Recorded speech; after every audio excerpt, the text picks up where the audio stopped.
कर्मों की सजा जरूर मिलती है। घर की बड़ी बहू जब पहली बार गर्भवती होती है तो उस परिवार में कितना खुशी का माहौल होता है। ऐसे ही हमारी एक बहन संगीता, जो उस घर में 3 भाइयों में सबसे बड़े भाई की पत्नी थी, जब पहली बार गर्भवती हुई तो उसके पूरे घर में एक सुखद वातावरण बना था। दोनों देवर दिन में कई बार पूछते थे, भाभी आपके लिए क्या लेकर आऊं? आपको क्या पसंद है? यदि बेटा हुआ तो हम उसका नाम आर्यन रखेंगे और बेटी हुई तो आरना रखेंगे। सासू माँ भी बहुत खुश थी। कई वर्षों बाद एक बार फिर से उस घर में बच्चे की किलकारियां गूंजने वाली थी, पर किस्मत को कुछ और ही मंजूर था। अभी 2.5 महीना ही हुआ था। एक रात अचानक संगीता का गर्भ गिर गया।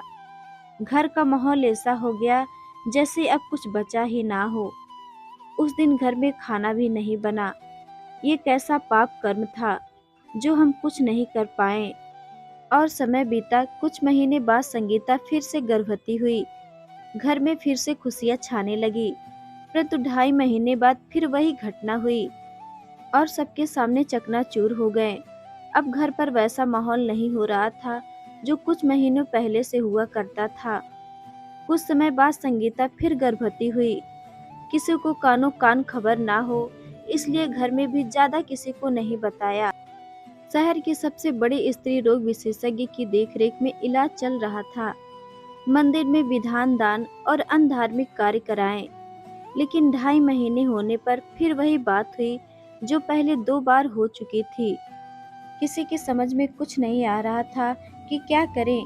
फिर चौथी बार भी 2.5 महीने का गर्भ गिरा, 5वीं बार भी और 6वीं बार भी।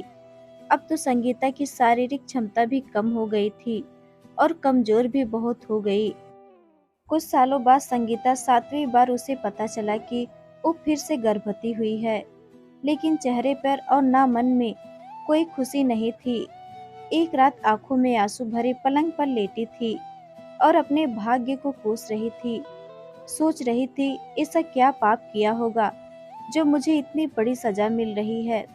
अपने अतीत की ओर ध्यान दिया तो कुछ धुंधला सा याद आया। उसे बचपन से ही डॉक्टर बनने का शौक था, इसलिए उसने 10वीं पास करने के बाद बायोलॉजी सब्जेक्ट लिया था।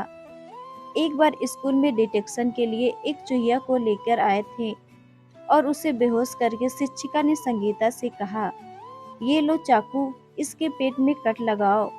संगीता ने डरते डरते कट लगाया तो रक्त की धार बह निकली और थोड़ी देर बाद वो चूहिया मर गई।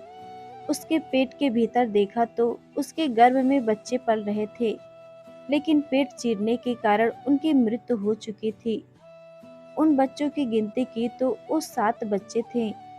अब संगीता को समझ आ गया था कि ये कौन सा पाप है जो आज मुझे सजा दे रहा है।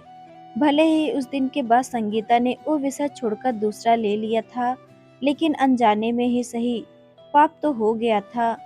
अगले दिन सुबह उसकी सासू माँ, जिनकी देव शास्त्र गुरु पर अटूट श्रद्धा थी, संगीता के कमरे में आई और बोली, चिंता मत करो बेटी, भगवान के घर देर है अंधेर नहीं, इस बार सब ठीक हो जाएगा। उसने रोते हुए कहा, नहीं मम्मी जी, अभी भी ठीक नहीं होगा, अभी सजा पूरी नहीं हुई है। फिर उसने सबको वो घटना सुनाई तो सबकी आंखें फटी रह गई। बोले, हे भगवान, ऐसा भी होता है। और वही हुआ। 7वीं संतान भी 2.5 महीने बाद चली गई। अपनी अपनी करने का फल सबको मिलता है। कर्म किसी को नहीं छोड़ते, पापी हो या संत। उसके बाद उस संगीता ने उस पाप का प्रायश्चित लिया और आखिरकार शादी के 9 वर्ष बाद संगीता को संतान सुख मिल ही गया। आज संगीता एक प्यारी सी बच्ची की माँ है। आज संगीता की शादी के 19 वर्ष हो चुके, लेकिन जब भी डिटेक्शन वाली घटना सोचती है तो सिहर उठती है। मित्रों, पाप करते समय हम परिणाम नहीं सोचते।